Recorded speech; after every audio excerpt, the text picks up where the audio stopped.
The city slept under a light drizzle when a desperate mother entered the pharmacy in search of urgent medicine. The response she received was cold. The price was far too high for someone who only carried hope in her pockets, but someone in the darkness of that early morning was silently watching. Everything. What seemed like just another ordinary night would quickly become a turning point in the lives of three strangers. If this story interested you, subscribe to our channel and tell us which city you're watching from. Let's begin. The early morning had already swallowed the city's noises when Julia, soaked by the fine rain and with her arms aching from exhaustion, pushed open the automatic door of the 24-hour pharmacy on a busy avenue in Miami. The hum of the cold lights contrasted with the feverish heat emanating from Clara's tiny body. Her 7-month-old daughter, who gasped silently against her chest. With a pale face, cheeks flushed with fever and a limp body, Clara could no longer keep her eyes open. Julia held the little one with one hand and with the other handed the clerk the medical prescription she had obtained hours earlier after facing long lines at Miami City Hospital. "I need this medicine urgently," Julia whispered, trying to calm Clara, whose weak cry cut through the early morning silence. "The doctor said I can't wait until tomorrow." The attendant, with a tired expression and eyes half closed from the night shift, typed slowly into the system. Raindrops ran down Julia's thin coat, forming a small puddle on the white ceramic floor. The digital clock on the wall read 3:17 a.m. On the street, a night bus passed slowly, briefly illuminating the pharmacy's interior with its headlights. $272.50, the attendant said, emotionlessly, as if that amount didn't represent an entire world to her. Julia felt her stomach sink. She swallowed hard, plunged her hand into her worn cloth bag, and began counting crumpled bills and coins scattered among cloth diapers and transit cards. Her trembling fingers separated 2010 $5 bills, $1 coins, 50-cent coins. With each bill counted, her hope diminished. "I have $143, she said, her voice choked, looking at the attendant as if pleading for a miracle. The man sighed and lowered his eyes to the computer. "I can hold the prescription for 24 hours, ma'am. Perhaps tomorrow you can get the rest." "You don't understand," Julia insisted, adjusting Clara in her arms. "My daughter has had a high fever since yesterday. I've tried acetaminophen, cold compresses, but nothing helped. The doctor said it has to be this specific antibiotic. I can't wait any longer. I'm sorry, but I can't do anything. Those are the pharmacy's rules." A tear rolled down Julia's face as she tried to think fast. She had worked all day as a house cleaner in a condominium complex in Brickell, had to leave early because Clara started getting worse, lost her day's pay, waited hours at the public hospital, and now this. She tried to ask her boss, Mrs. Regina, for an advance, but the woman had traveled abroad. Her ex-husband, Roger, who barely helped with child support, hadn't answered her calls in weeks. "Please," Julia insisted. "I can leave my work ID, my documents, anything as collateral. I'll bring the rest tomorrow." The attendant looked around uncomfortably and lowered his voice. "Ma'am, I'd like to help, but I'll lose my job if I do that." The pharmacy has had problems with non-payment before. It was at that moment that a firm, calm male voice came from behind Julia. "You can add the rest to my bill." Julia turned quickly, still holding Clara against her chest. A tall man, approximately 45 years old, wearing a dark coat over a dress shirt, observed her with serene eyes. He wasn't smiling, but his gaze conveyed a calm that contrasted with the tension of the moment. "What did you say, sir?" The attendant asked, equally surprised. "The lady's medicine." "Include it in my purchase," the man repeated, approaching the counter and taking his wallet from the inside pocket of his coat.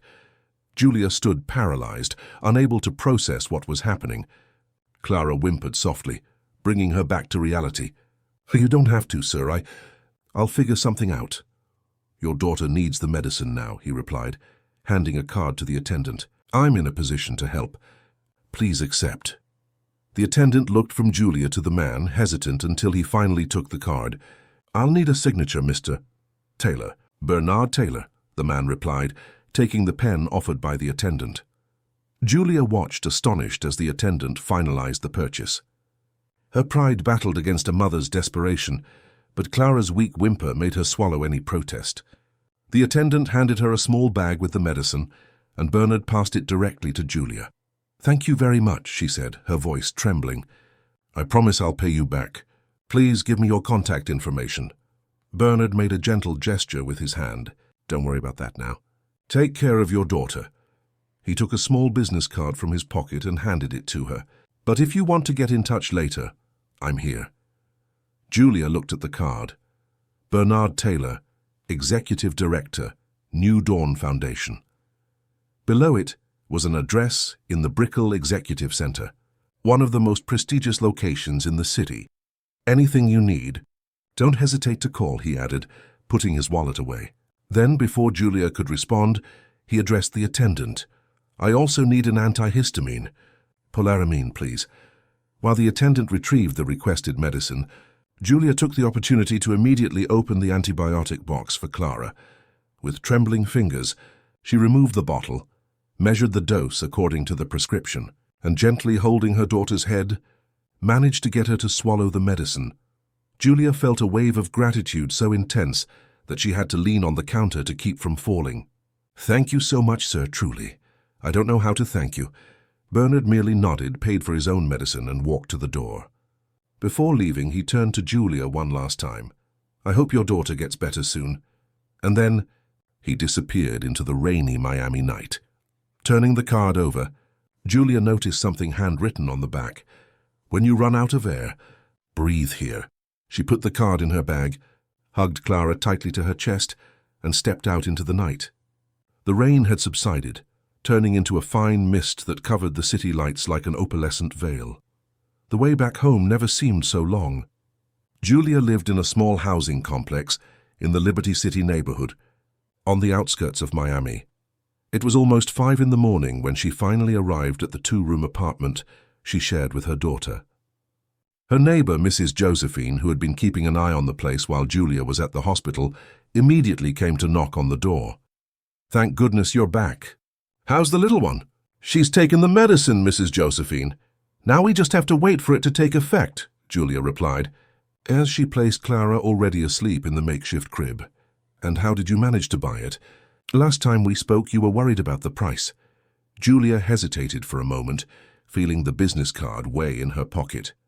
"An angel appeared, Mrs. Josephine, an angel in the middle of the night." In the following days, Clara gradually improved. The fever subsided, her appetite returned, and her big brown eyes regained their usual curious sparkle. Julia went back to work, taking on extra cleaning jobs to compensate for the lost day and try to save money to pay Bernard back. A week later, on a Sunday afternoon, sitting at her simple kitchen table, with Clara playing on the worn living room rug, Julia picked up a sheet of notebook paper and a pen. She wrote and rewrote several times, crumpling drafts, until she was satisfied with the result. "Dear Mr. Taylor, I hope this letter finds you well. I am Julia Nascimento, the woman with the sick baby whom you helped at the pharmacy a week ago. First, I want to inform you that Clara is completely recovered, thanks to the medicine you so kindly paid for. I have no words to express my gratitude. I am enclosing with this letter 50 maura, which is all I managed to save this week. I know it is only a small part of the amount, but I promise to continue paying until I settle my debt with you. I also want you to know that your act of kindness changed something in me. The phrase on the back of your card, 'When you run out of air, breathe here,' gave me strength in the most difficult moments of this week. Thank you very much for everything. Julia Nascimento." She reread the letter several times before carefully folding it and placing it in a simple envelope along with the bills. The next day, before going to work, she left Clara with Mrs. Josephine and went to the Brickell Executive Center to deliver the letter to the reception. The building was imposing, with a mirrored glass facade that reflected Miami's blue sky.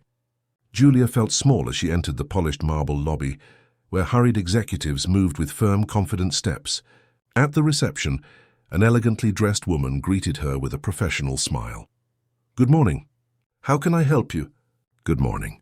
I'd like to leave this letter for Mr. Bernard Taylor of the New Dawn Foundation," Julia replied, extending the envelope. The receptionist typed something on the computer. "Ah, yes. 18th floor. I'll forward it as soon as possible." "Thank you," Julia said, turning to leave. Before she reached the door, however, she heard her name being called. "Mrs. Nascimento?" Julia turned, surprised. The receptionist was holding the phone and waving to her. "Mr. Taylor is asking if you can come up to see him." Julia froze. How did he know she was there? How did he know her last name? Hesitantly, she walked back to the reception. I wasn't expecting to speak with him personally." "He insisted," the receptionist replied, handing her a visitor's badge. "18th floor. His secretary will receive you." With her heart racing, Julia took the badge and headed to the elevator. As she ascended the 18 floors, she looked at her distorted reflection in the metallic wall. Hair pulled back in a simple bun. A white button-down blouse, a little worn at the sleeves, basic jeans. She wasn't dressed to meet an executive. When the doors opened on the 18th floor, a middle-aged woman with a kind appearance was already waiting for her. "Mrs. Nascimento? Please follow me. Mr. Taylor is expecting you." Julia followed the secretary down a corridor decorated with paintings by local artists to a dark wooden door. The secretary knocked softly before opening it. "Mr. Taylor, Mrs. Nascimento is here." Bernard Taylor stood by his office window, looking at the view of Biscayne Bay.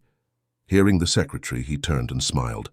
It was a restrained smile, but it lit up his eyes in a way Julia hadn't noticed at the pharmacy. "Julia," he said, walking towards her. "Good to see you. How is your daughter?" Julia clutched her bag strap, nervous. "Clara is great, thanks to you, sir." The medicine took effect quickly. "Please sit down," he said, indicating a comfortable armchair in front of his desk. "Would you like some coffee?" "No, thank you," she replied quickly, sitting only on the edge of the armchair, as if ready to get up at any moment. "I just came to deliver a thank you letter and a small part of the payment. I know it's not much, but I'll continue paying little by little if you allow me." Bernard sat opposite her, clasping his hands on the desk.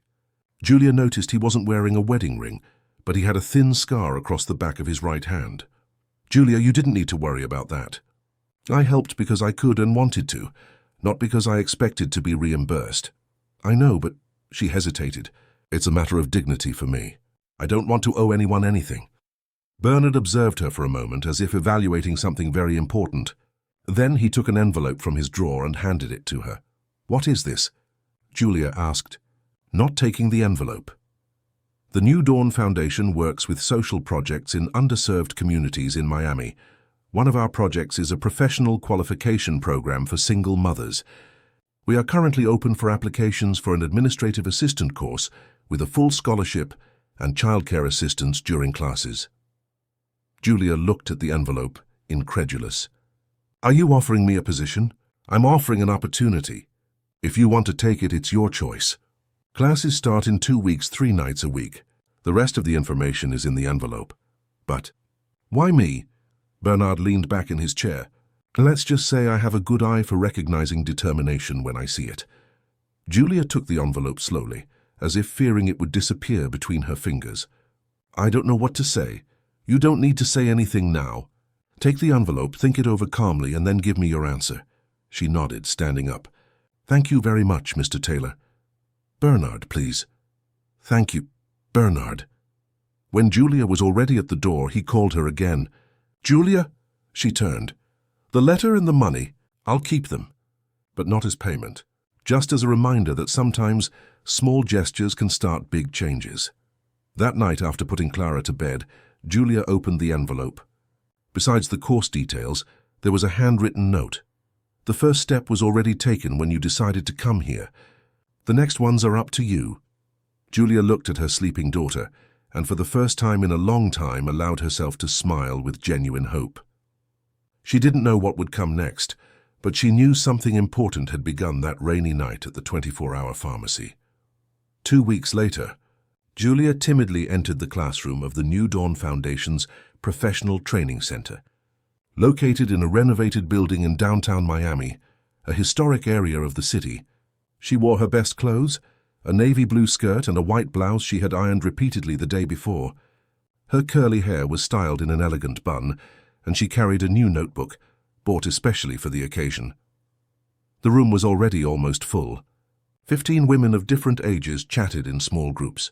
All seemed to have stories similar to hers, eyes that mixed hope and weariness, simple but carefully arranged clothes, hands that revealed hard work. "You must be Julia Nascimento," a female voice said behind her. Julia turned and saw a black woman, approximately 50 years old, with short grey hair and a welcoming smile. "Yes, that's me. I'm Iris Smith, the program coordinator. Mr. Taylor mentioned you'd be with us today." She extended her hand to Julia. "Welcome." "Thank you," Julia replied, shaking Iris's hand. "I confess I'm a little nervous. It's been a long time since I've been in a classroom. It's natural to feel that way, but don't worry. Everyone here is starting over in some way." "And where is your daughter?" "Clara is at the Foundation's daycare. A young woman named Tara received her." Tara is great with children. Your daughter will be in good hands while you study."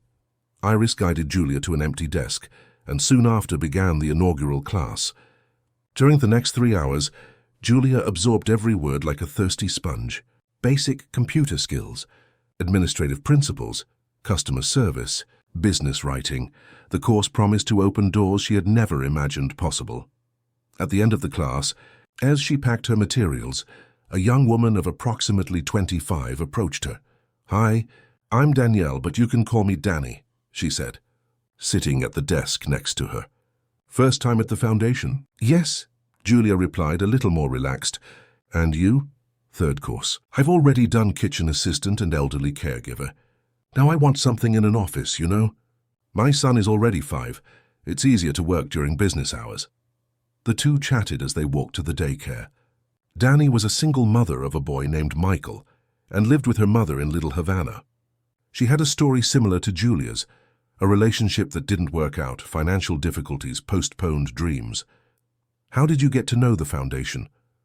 Danny asked as they waited for the elevator. Julia hesitated. "It was a coincidence. I met Mr. Taylor by chance." "The mysterious man himself," Danny exclaimed, laughing. "Almost no one sees him around here. He funds everything but rarely appears. They say he has a sad story in his past." "What kind of story?" Julia asked, suddenly curious. Danny shrugged. "No one knows for sure. Just rumors. That he lost his family, that he grew up in an orphanage, that kind of thing. But whatever it is, he does incredible work with the Foundation." When they arrived at the daycare, Julia found Clara playing animatedly with colorful blocks under Tara's watchful eye. The little one smiled at seeing her mother, raising her chubby arms. "She behaved very well," Tara said, handing Clara to Julia. "She's a very smart girl." Julia hugged her daughter, feeling a wave of gratitude. "Thank you for taking care of her." "It's my job and I do it with pleasure," Tara replied, smiling. "See you next class?" "Yes, we'll be here," Julia confirmed, determined. The following weeks established a new routine. During the day, Julia continued with her house-cleaning jobs. On Monday, Wednesday, and Friday nights, she went to the course while Clara stayed at the Foundation's daycare. On Saturdays and Sundays, she studied at home, with Clara playing around her or sleeping in her crib. It wasn't easy. There were nights when Julia could barely keep her eyes open, exhausted from cleaning and studying. But there was something different now, a purpose, a direction. Every new skill learned, every compliment from the teachers, every small achievement made her feel stronger. On one Saturday, while studying at the small kitchen table, Julia found a flyer among her course materials. It was a job posting for a receptionist in one of the New Dawn Foundation's administrative offices. "Opportunity for students of the qualification program," the header read. Julia read and reread the advertisement. The salary was significantly better than what she earned as a house cleaner. There were benefits like health insurance and food vouchers, and the hours were compatible with Clara's daycare. It was almost too good to be true.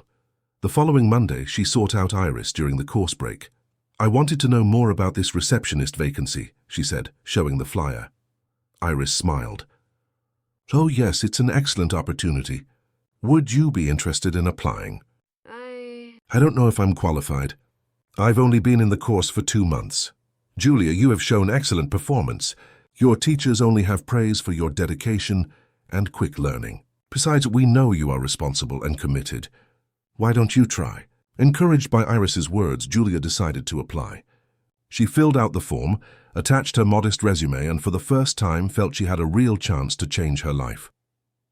3 days later, she received a call. She had been selected for an interview. The nervousness she felt was different from anything she had ever experienced. It wasn't the desperate fear of not being able to feed her daughter, but the anxiety of someone seeing a door opening to a better future. On the morning of the interview, Julia dressed with the utmost care. She borrowed a blazer from Danny, who was already working as an administrative assistant in a medical clinic. She left Clara with Mrs. Josephine and took 2 buses to get to the Foundation's administrative building, located in the Wynwood neighborhood. The interview would be with Marcia Alcott, the administrative manager. When Julia entered the room, she found a middle-aged woman, dark hair pulled back in a ponytail, and attentive eyes behind red-framed glasses. "Julia Nascimento?" Marcia asked, extending her hand. "Please have a seat." The interview began with questions about her previous experiences, her routine, her expectations.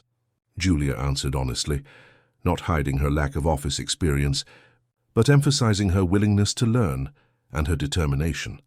"I see you've only been in the qualification program for a short time," Marcia observed, flipping through her resume. "What motivated you to enroll in the course?" Julia hesitated for a moment. "My daughter fell ill a few months ago. It was a difficult situation that made me realize I needed more stability. I found the Foundation at a critical moment in my life and saw an opportunity for growth." Marcia nodded, observing her with interest. "And how did you get to know the Foundation?" "Through Mr. Taylor," Julia replied, deciding to be completely honest. "He helped me when I needed it most and told me about the program." Something changed in Marcia's gaze. A flash of recognition, perhaps curiosity. "I see," she said, making a note. "Well, Julia, your references from the course are excellent. Your teachers highlight your dedication and quick learning ability. For this position, more than previous experience, we are looking for someone committed and willing to grow with the Foundation." The interview continued for a few more minutes, with Marcia explaining the responsibilities of the role in detail. At the end, she stood up and extended her hand to Julia. "Thank you for coming today. We will be in touch in the next few days." Julia left the interview with mixed feelings. On the one hand, she thought she had done well. On the other, Marcia's expression when mentioning Bernard Taylor intrigued her. There was something in that reaction that suggested more than simple surprise. 3 days passed without news.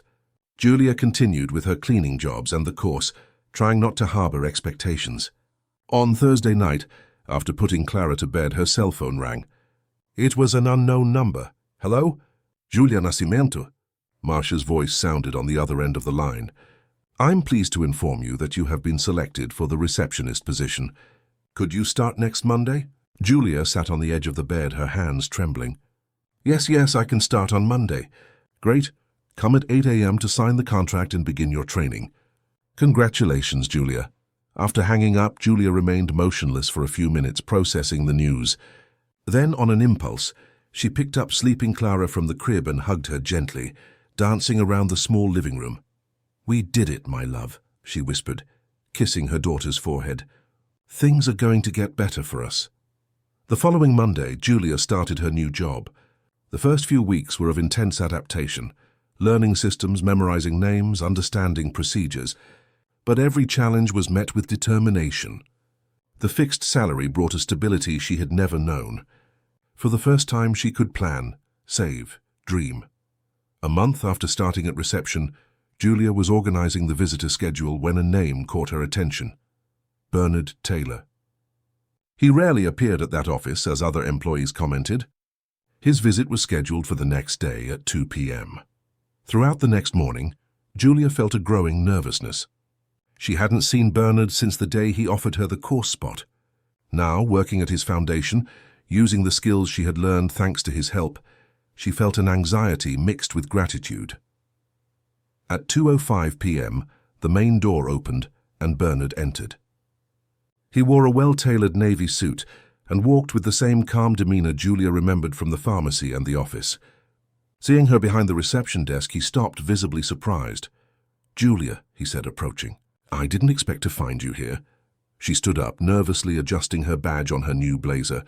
"Good afternoon, Mr. Taylor. I've been working here for a month. Ms. Alcott has a meeting scheduled with you." "I can announce you." Bernard observed her for a moment, with an expression Julia couldn't decipher. It seemed a mixture of surprise and... "Pride Motis, how is your daughter?" he asked. "Clara is great. She's attending the foundation's daycare while I work.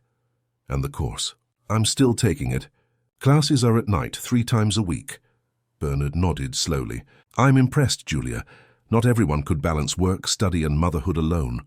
I'm not alone, she replied, surprising herself with her boldness. I have the foundation's support. Thanks to you. Before Bernard could respond, Marcia appeared in the hallway. Ah, Mr. Taylor, you've arrived. We're ready for the meeting. Bernard bid Julia a discreet farewell with a nod and followed Marcia. When they were a few steps away, Julia called out to him. Mr. Taylor? He turned. Thank you. For everything. A small smile appeared on Bernard's face before he disappeared down the hallway. That night, returning home with Clara, Julia reflected on how her life had changed in just a few months. From despair at the 24-hour pharmacy to the security of a stable job. From the fear of not being able to feed her daughter to the possibility of planning a better future. And all because of a casual encounter in the early morning. What Julia didn't know was that Bernard had asked Marcia about her performance after the meeting. She's exceptional, Marcia had replied. She learns quickly, is dedicated, never misses a day. Visitors love her. It was an excellent hire. Bernard listened attentively without comment. But as he left the building, he paused for a moment to watch Julia at reception, answering the phone efficiently and with a genuine smile. In the following weeks, Julia's routine became more firmly established. From Monday to Friday, she worked at the foundation's reception. 3 nights a week, she attended the course. On weekends, she dedicated herself entirely to Clara, taking her to play at City Park or South Beach when the weather permitted. Her financial situation also gradually improved. She managed to buy a new refrigerator, replacing the old model that constantly leaked water. She could buy new clothes for Clara, who was growing fast, and for the first time, she started a small savings account for emergencies. On a sunny Sunday, while playing with Clara in the park, Julia spotted a familiar figure walking alone on one of the trails. Bernard wore casual clothes, jeans and a light blue shirt, and seemed lost in thought. Julia hesitated, unsure if she should greet him. After all, he was her boss in a way, and perhaps preferred privacy on his day off. It was Clara who decided for her. The girl, who was just taking her first unsteady steps, let go of her mother's hands and tottered towards Bernard, attracted by something only her childlike mind understood. "Clara, come back here," Julia called, running after her daughter. Bernard heard the commotion and turned, just in time to see the little one stumble on the grass and fall, sitting a few feet from him. Instead of crying, Clara looked at him with big, curious eyes and smiled, revealing her first tiny teeth. Julia reached her daughter, embarrassed. "Sorry, Mr. Taylor. She just learned to walk and now wants to run everywhere." Bernard crouched down to Clara's height. "Hello, little one. I see you're much better than the last time we met." Clara, fascinated by the attention, extended a small yellow flower she had collected from the grass. Bernard accepted it seriously, as if it were a valuable gift. "Thank you," he said, putting the flower in his shirt pocket. "I'll keep it carefully." Julia watched the interaction, surprised by the naturalness with which Bernard spoke to her daughter. There was no condescension in his voice, only genuine kindness. "Do you like children?" Julia asked as she picked Clara up. Something passed through Bernard's eyes, a quick shadow like a cloud on a sunny day. "I believe all children deserve a fair chance in life," he replied, standing up. "That's why the daycare was one of the Foundation's first projects. May I ask why you created the Foundation?" Bernard looked at the horizon, where the Miami sky met the sea. "Let's just say I understand what it means to need help and have nowhere to turn." Before Julia could ask more, Clara began to get restless, signaling she was hungry or sleepy. "I need to take her home," Julia said. "It was good to see you, Mr. Taylor." "Bernard," he corrected. "Outside of work, please call me Bernard." "Bernard," she repeated with a small smile. "Have a good Sunday." As she walked away, Julia felt his eyes following her. There was something in Bernard's gaze that intrigued her, a mixture of strength and vulnerability, as if he carried an invisible weight. That night, after putting Clara to bed, Julia picked up her cell phone and impulsively searched for Bernard Taylor's name. She found few results, some mentions in articles about the New Dawn Foundation, a photo at a charity event, nothing very personal. He was a man who, despite his position and influence, stayed out of the spotlight. In one of the articles, however, there was a small biographical note. Bernard Taylor, 45, businessman and philanthropist, founded the New Dawn Foundation 10 years ago, after selling his stake in the technology company he helped create. Reserved about his personal life, Taylor dedicates himself entirely to the foundation's social projects. Julia turned off her phone, feeling strangely frustrated.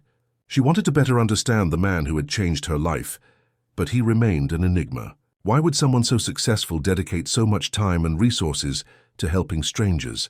What motivated him? And why did his eyes carry that veiled sadness? What Julia didn't know was that, at that very moment, Bernard was in his waterfront apartment, looking at the little yellow flower Clara had given him.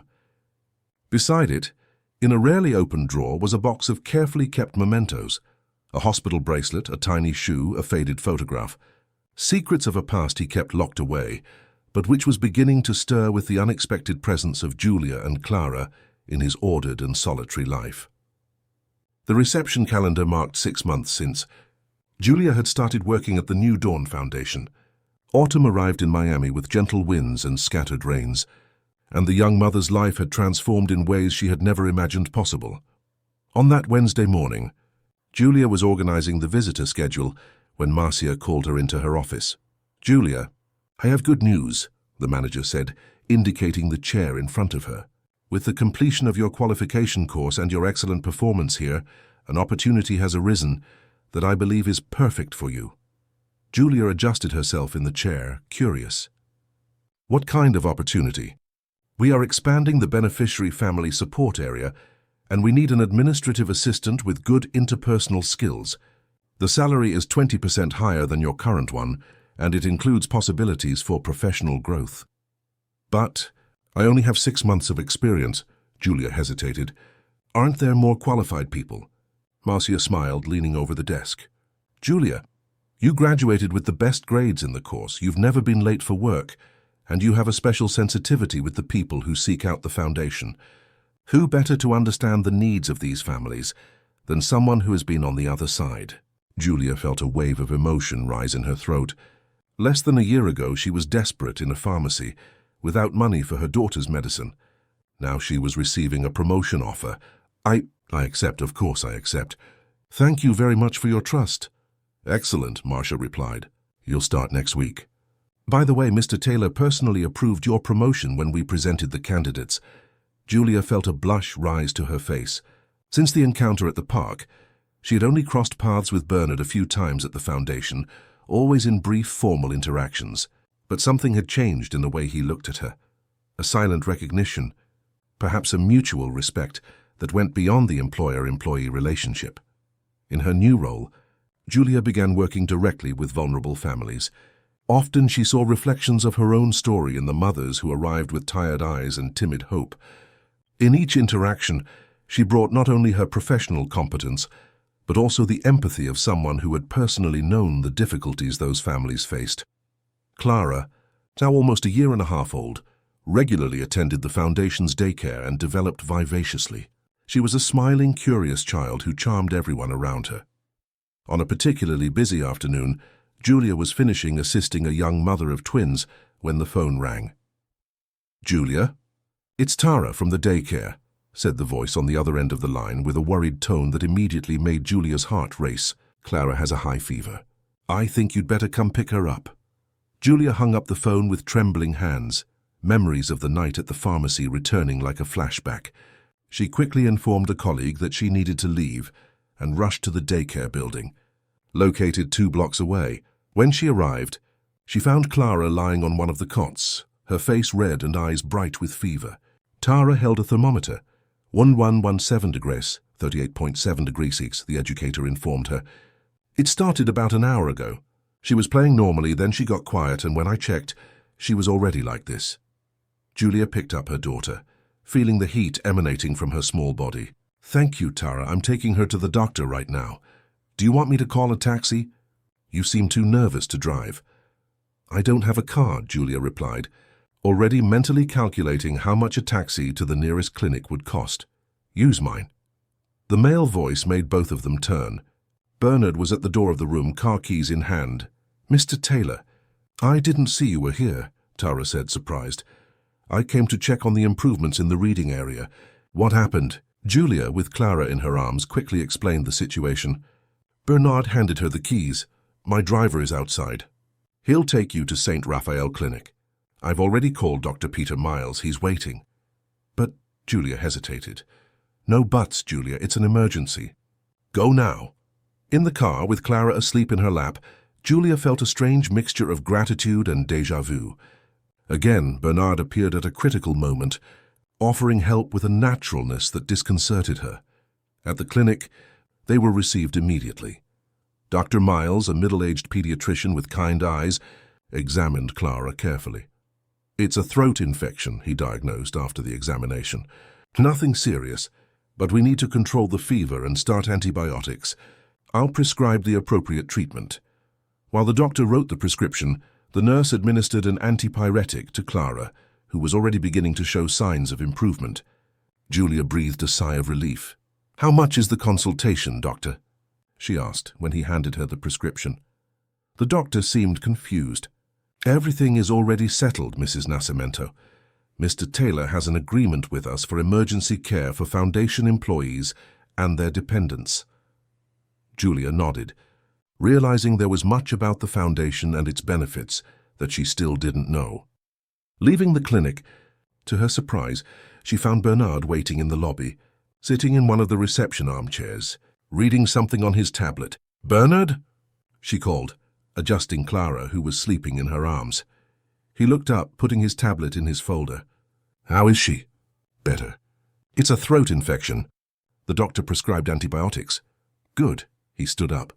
"My driver is waiting to take you home. Tomorrow take the day off to take care of her."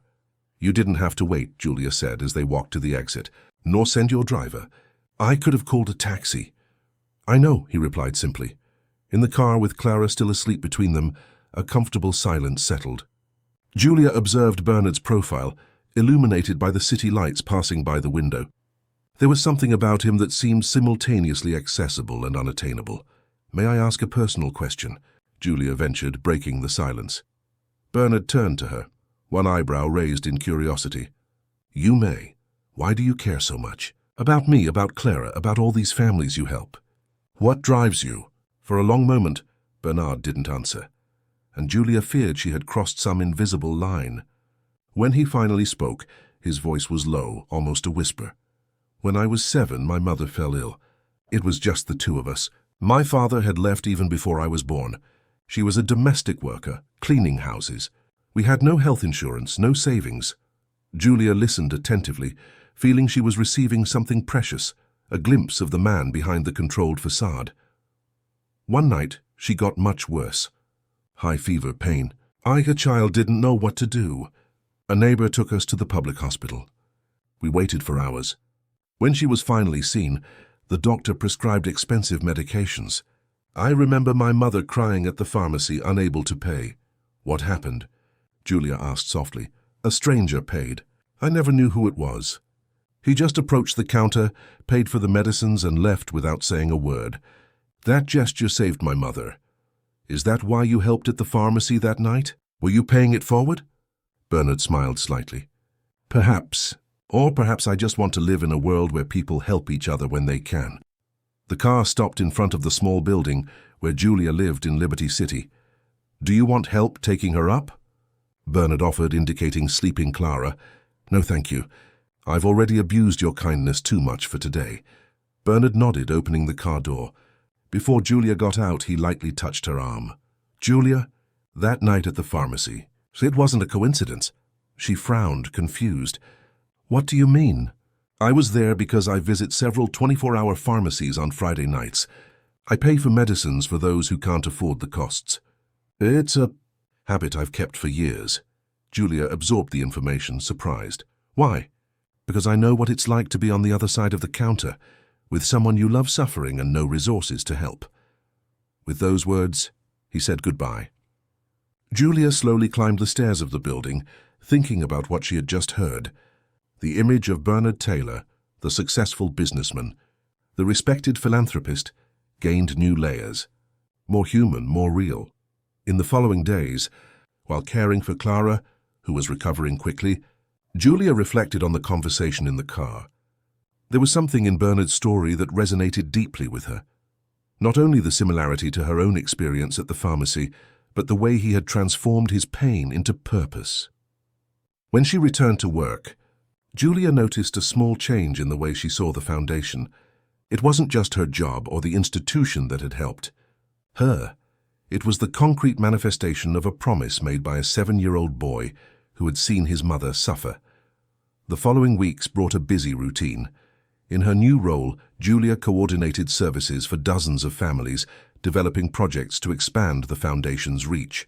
Her work was noticed not only by Marcia, but also by the board of directors, who invited her to present her ideas at a quarterly meeting. The day before the presentation, while finalizing slides on her computer, Julia received a message on her cell phone. It was from a number she didn't immediately recognize. "Good luck tomorrow. I'm sure it will be brilliant, BT." Bernard. Julia reread the message several times, surprised not only by the gesture but by him having her personal number. Probably obtained through the Foundation's HR, she thought. She typed a simple response. "Thank you for your trust, I'll do my best." The presentation was a success. Julia proposed expanding the professional training program to include entrepreneurship classes and small financing for mothers who wished to start their own businesses.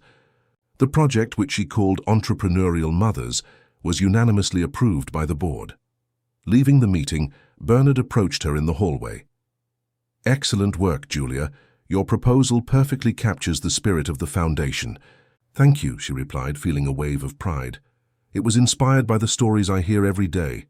Many of these women have incredible ideas. They just need a little push." "Like the push you received?" "Exactly. And now I want to pass it on." Bernard observed her with a gaze Julia couldn't fully decipher. There was admiration, certainly, but also something deeper, more personal. "Will you have dinner with me tonight?" he asked suddenly. "To celebrate the project's approval." The question caught Julia by surprise. I have Clara." "Bring her. I know a family-friendly restaurant in Wynwood. Excellent food, and a space for children." Julia hesitated. Dining with Bernard went beyond the professional boundaries they had maintained until then. On the other hand, after all he had done for her and Clara, refusing seemed ungrateful. "All right," she finally agreed. "What time?" "I'll pick you both up at 7. The restaurant was exactly as Bernard had described, cozy, with a small play area visible from the tables. Clara, delighted with the new environment, played with colorful blocks under the watchful eye of an entertainer hired by the establishment. "This place is lovely," Julia commented, watching her daughter. "I've never been here before." "I discovered it recently," Bernard replied, pouring water for both of them. "One of the Foundation's beneficiaries opened it with our support. It's the kind of success your Entrepreneurial Mothers project can multiply." The conversation flowed naturally during dinner. They talked about work, about improvements at the daycare, about the Foundation's future plans. Bernard listened with genuine interest to Julia's ideas, asking questions that stimulated her to elaborate her thoughts. "You have a unique vision," he observed. "You can see both the practical details and the bigger picture." "I learned it hands-on," Julia replied. "When you have to stretch a minimum wage to cover rent, food, transportation, and medicine, you develop a certain forced creativity." At one point, the conversation took a more personal turn. "What about you?" Julia asked. "Besides the Foundation, what else do you do?" Bernard smiled slightly. "The Foundation consumes most of my time, but I enjoy reading, walking along the waterfront, occasionally visiting art exhibitions." "Alone?" The question slipped out before Julia could stop it. Bernard seemed momentarily surprised, but answered truthfully. "Most of the time, yes. I have few close friends. My previous work in the technology sector required full dedication, and after I sold my stake in the company to create the Foundation, I ended up isolating myself a bit." "No family?" A brief flash of pain crossed Bernard's eyes. My mother passed away 12 years ago. It was right after that I decided to change my life and create the foundation. As for relationships, let's just say I never found someone who understood my dedication to social work. Julia nodded, understanding. It must be hard to find balance. And you? He asked, clearly wanting to shift the focus of the conversation. Does Clara have contact with her father? Julia took a sip of water before answering. No. Roger and I broke up even before I found out I was pregnant. When I told him, he questioned the paternity, asked for a DNA test, and even after confirmation, he never showed real interest in Clara. He pays minimal child support when he pays and shows up occasionally, more out of obligation than affection. I'm sorry. Don't be. Clara and I are fine. We have each other and now we have stability. The dinner continued on a lighter note, with Clara eventually returning to the table to eat some mashed potatoes and shredded chicken. The girl, normally shy with strangers, seemed completely at ease with Bernard, offering him pieces of her dessert cake and showing him the drawings she had made in the play area. On the way back home in Bernard's car, Clara quickly fell asleep in the back seat. A comfortable silence settled between the adults. "Thank you for dinner," Julia said, when the car stopped in front of her building. "It was a pleasant evening." "For me too," Bernard replied. "We should do it again." There was an unasked question in those words, a possibility hanging in the air between them. Julia felt her heart quicken slightly. "Yes, we should," she agreed, opening the car door. "Good night, Bernard." "Good night, Julia." In the following weeks, the relationship between Julia and Bernard evolved subtly. There was nothing explicit, nothing that could be pointed to as inappropriate. They were small gestures. A coffee left on her desk on mornings when he visited the foundation, occasional messages asking about Clara, invitations to lunches that always seemed to have a professional purpose, but inevitably drifted into more personal conversations. During one of these lunches, Julia finally asked something that had intrigued her for months. That phrase on the back of your card, "When you run out of air, breathe here." What does it mean? Bernard placed his fork beside his plate, thoughtful. "It was something my mother used to say. She worked as a domestic worker in wealthy homes, often in difficult conditions. When she came home, exhausted, I would ask her how she endured it. She always replied, 'When there's no air out there, I breathe here, with you.'" Julia absorbed the answer, touched by the image of a mother finding strength in her child, just as she found strength in Clara. "It's a beautiful way to remember her," she commented. "Yes," Bernard agreed. "When I created the foundation, I adopted the phrase as a reminder of the original purpose, to create a space where people suffocated by circumstances could find air to breathe." The Entrepreneurial Mothers Project began to take shape, with Julia leading its implementation. Her work put her in constant contact with Bernard, who personally monitored the initiative's development. The professional proximity inevitably affected their personal relationship, creating an intimacy based on mutual respect and admiration. At home, Clara began to speak of Uncle Nardo frequently, asking when they would see him again. The girl, now almost 2 years old, developed a special bond with Bernard, who always brought small educational gifts on his occasional visits, a children's book, building blocks, crayons. It was Mrs. Josephine, the always observant neighbor, who first verbalized what others had already noticed. "That boss of yours," she commented, watching Clara play with a puzzle Bernard had given her. "He likes both of you, and it's not just employer kindness, no. We're just friends, Mrs. Josephine," Julia replied, feeling her cheeks burn. "He helps a lot of people. I'm not special." The elderly woman smiled with the wisdom of someone who had seen many stories unfold. "If you say so, my dear, but that sparkle in your eye when you talk about him doesn't fool me." Julia didn't respond, but Mrs. Josephine's words echoed in her mind. Could it be that she was developing feelings for Bernard? And, even more disturbing, could it be that he felt the same way about her? The answer began to emerge on a rainy afternoon when Julia had to stay late at the foundation, finalizing reports. Clara was with Mrs. Josephine, who had offered to pick her up from daycare. The office was almost empty when Bernard appeared at her office door. "Still working?" he asked, leaning against the doorframe. Julia looked up from her computer screen, surprised. "I need to finish these reports for tomorrow's meeting. Are you still here too?" Teleconference with potential international donors, just finished. He entered the room, sitting in the chair opposite her desk. "How's the project?" "Moving along well. We already have 20 mothers enrolled for the first entrepreneurial training class." "Excellent." He observed the dark sky through the window. "It's raining heavily. How will you get home?" "By bus, as always. I have an umbrella." Bernard frowned. "Let me give you a ride. It's late and the rain is heavy." Julia hesitated. It wasn't the first time he had offered a ride, but there was something different in the air that night, an unspoken expectation, a subtle tension.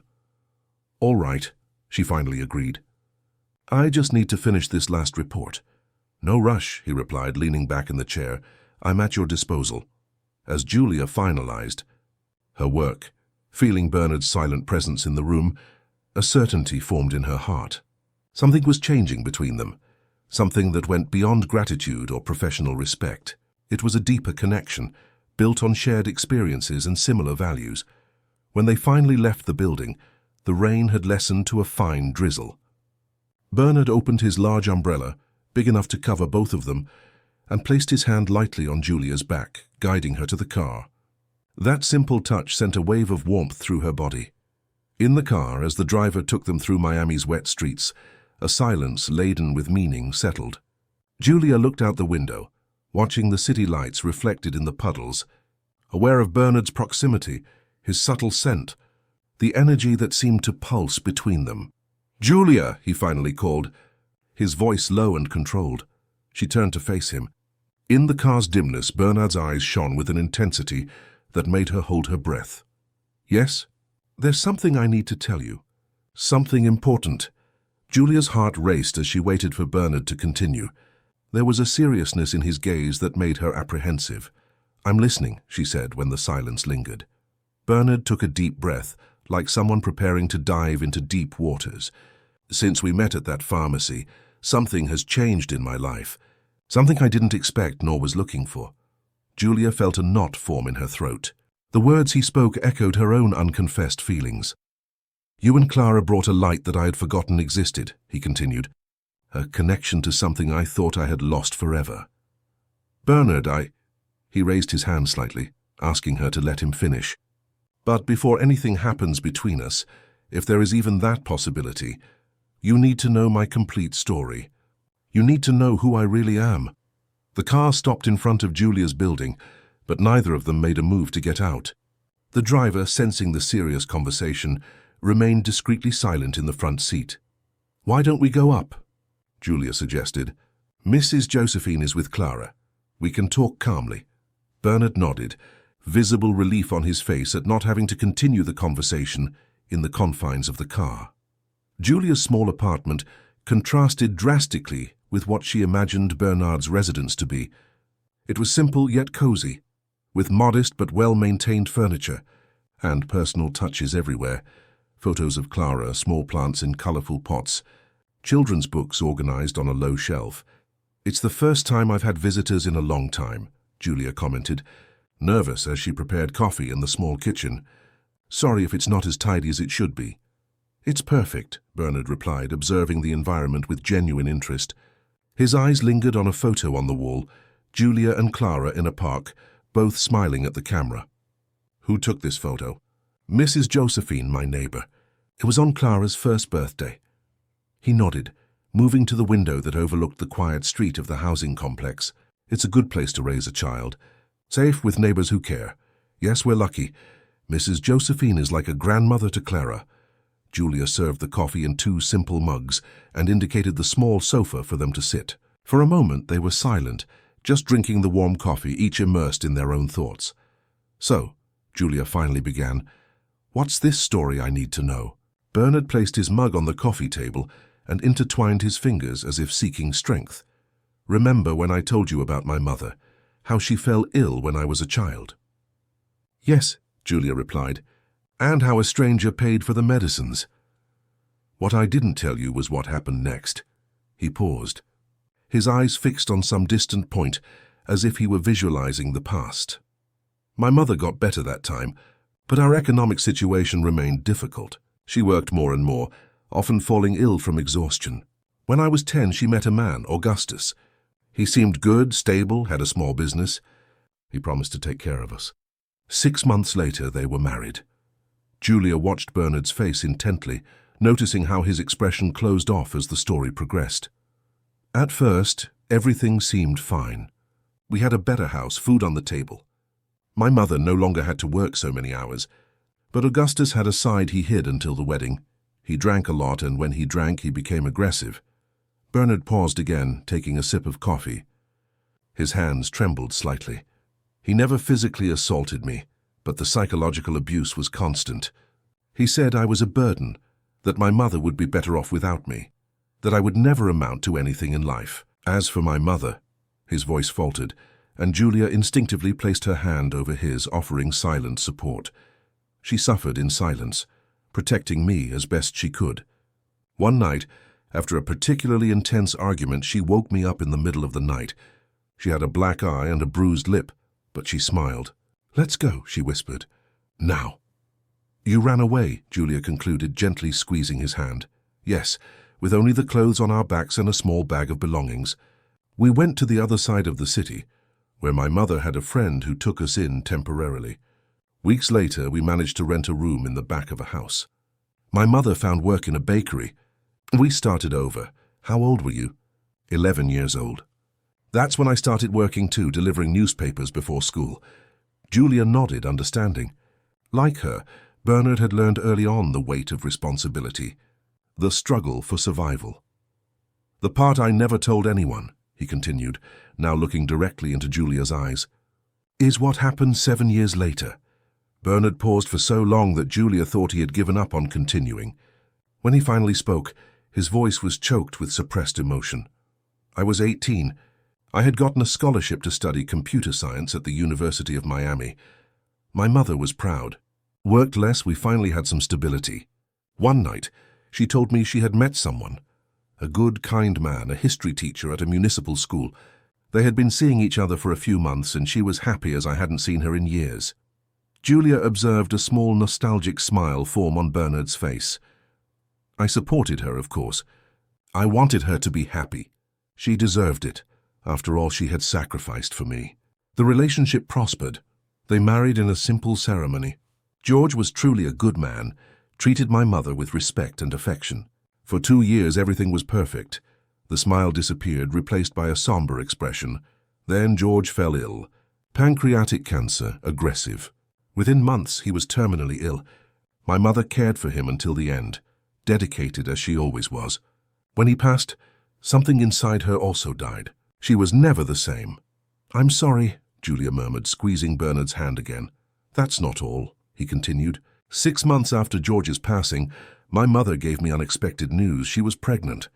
"George's last gift," she said, with tears in her eyes. A new life amidst the sadness. Julia felt her heart clench, anticipating where the story was going. I was in my last year of college, already working at a technology company, earning enough to support us. I promised my mother we would raise the baby together, that it would be a new chance for our family.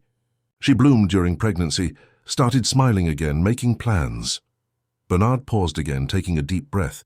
When he continued, his voice was choked. The birth was difficult. She was already 42, high blood pressure, complications. The baby was born, a beautiful, healthy girl. My mother only had time to hold her in her arms, name her, and smile at me before... He couldn't finish the sentence, but it wasn't necessary. Julia mentally completed, "before she passed away." "The baby," she whispered. "What happened to her?" "Marina," Bernard replied with an almost reverent tenderness in pronouncing the name. "My sister's name was Marina. I took custody of her.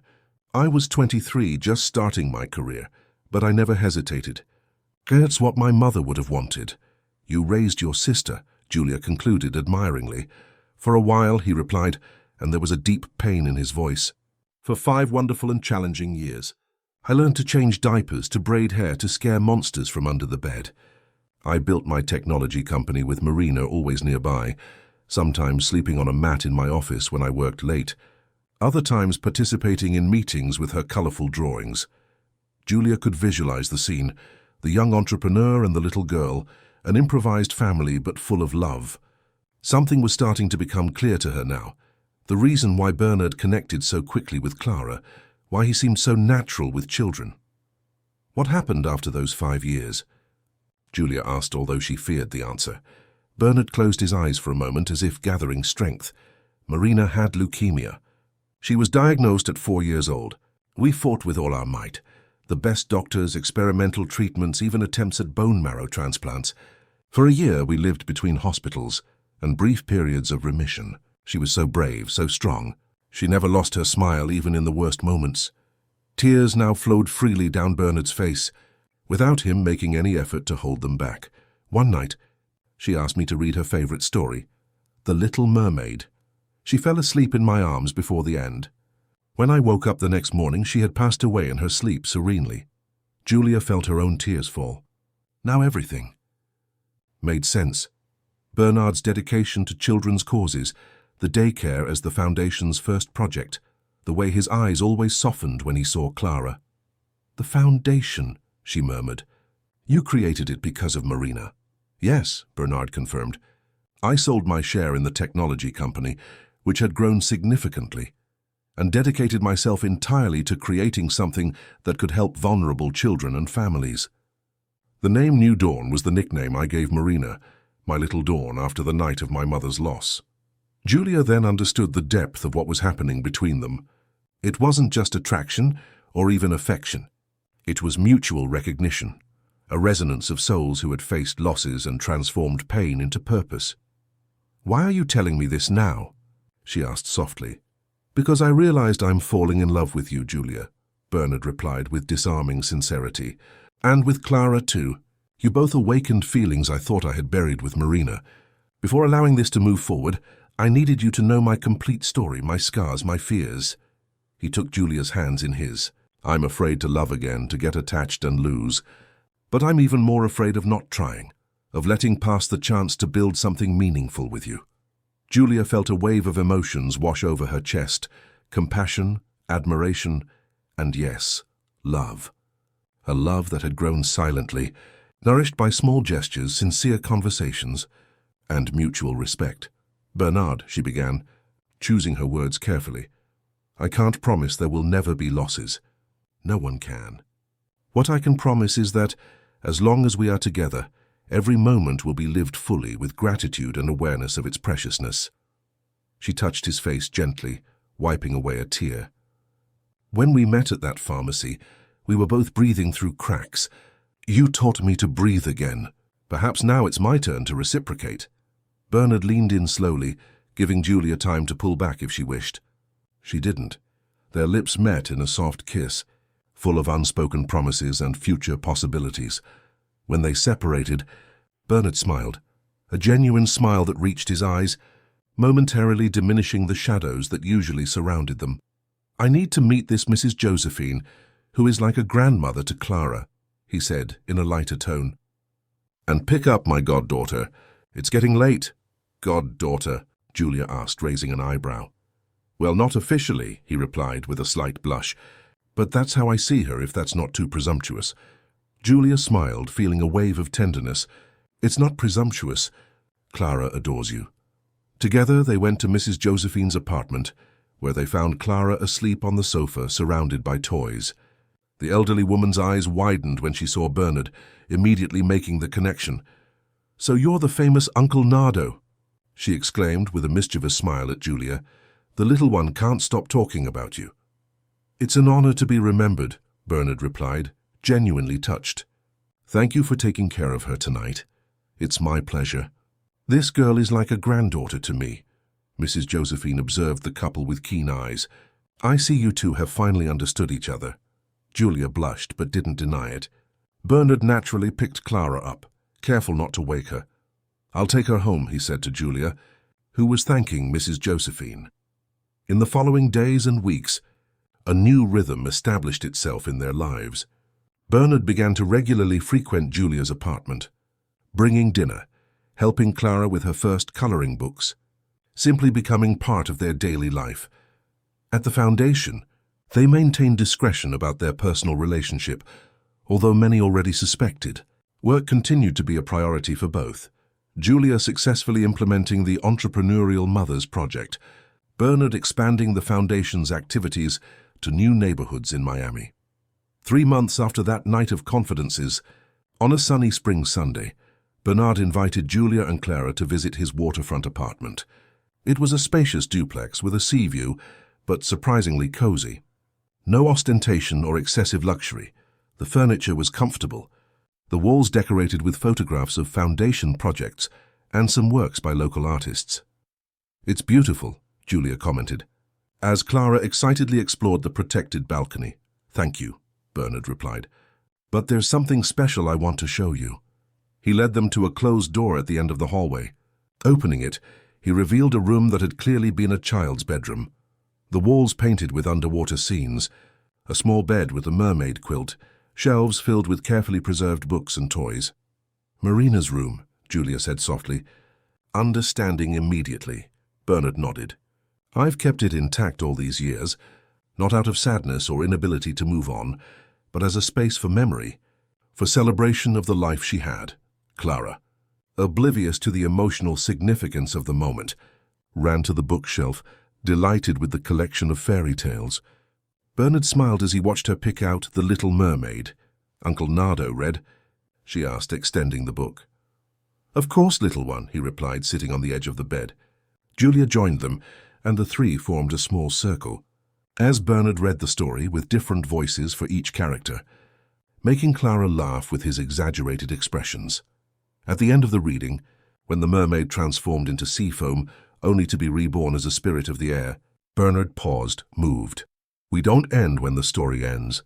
"Do we, Uncle Nardo?" Clara asked with the surprising wisdom that sometimes emerges from children. "No, my love," he replied, hugging her. "We continue in the stories told about us, in the love we leave behind, in the lives we touch." Julia watched the scene with a full heart. There was something deeply symbolic in that moment, past and present intertwining, pain transformed into possibility, a cycle of love renewing itself. Later, when Clara fell asleep on the living room sofa after a snack, Bernard took Julia to the balcony, where the sun was beginning to set over Biscayne Bay, painting the sky in shades of orange and pink. "I've been thinking a lot in the last few weeks," he began, leaning on the railing. "About us, about the future." Julia felt her heart quicken.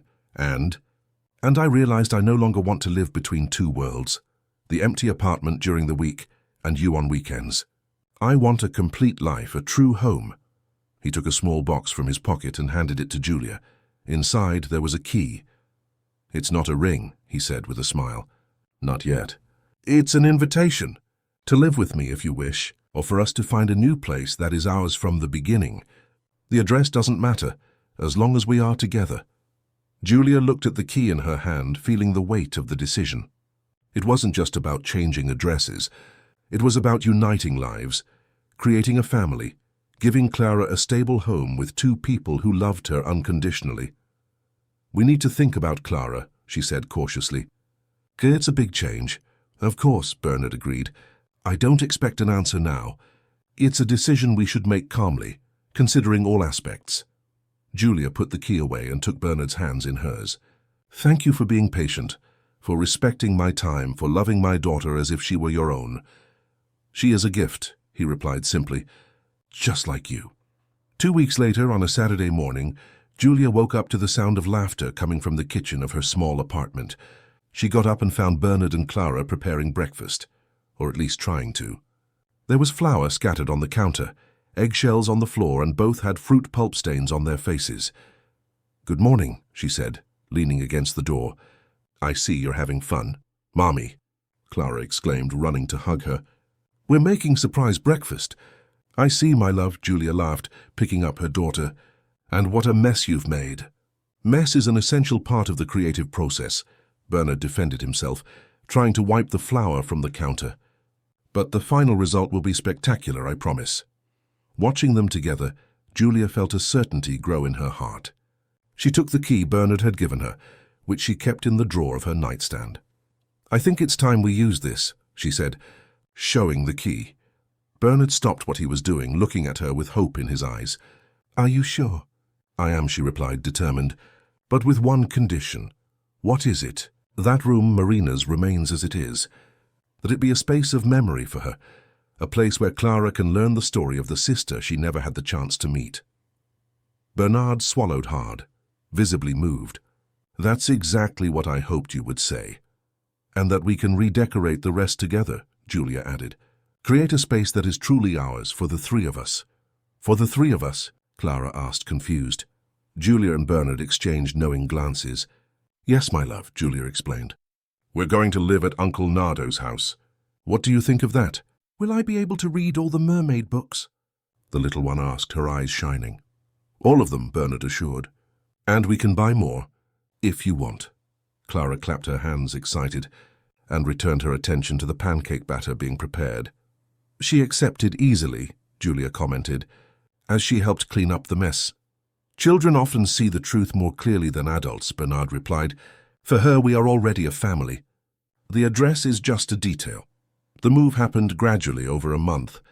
Julia and Bernard decided to redecorate part of his apartment to incorporate elements that would make Julia and Clara feel at home.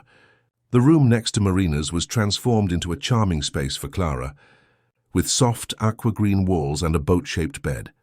For Mrs. Josephine, Julia left the small apartment in Liberty City, paying the rent a year in advance. "So you can visit whenever you want," she explained, handing her a set of keys. "And so Clara always has a place to come back to, if she misses the neighborhood where she was born." At the foundation, the news of Julia and Bernard's relationship was met with surprise by some, and with knowing smiles by others, who had suspected for a long time. Marcia, in particular, was genuinely happy. "I've never seen Bernard so light, so present," she commented to Julia during lunch. "You're good for each other." 6 months after the move, on a sunny Sunday morning, Julia woke up to the sound of waves coming through the window. Bernard wasn't in bed. She put on a light robe and walked to the balcony, where she found him watching the sea with Clara asleep in his arms. "She had a nightmare," he explained in a low voice. "I came to show her the sea to calm her down. It worked quickly." Julia smiled, joining them. "You're amazing with her." "She makes it easy," he replied, gently kissing the top of Clara's head. "Just like you."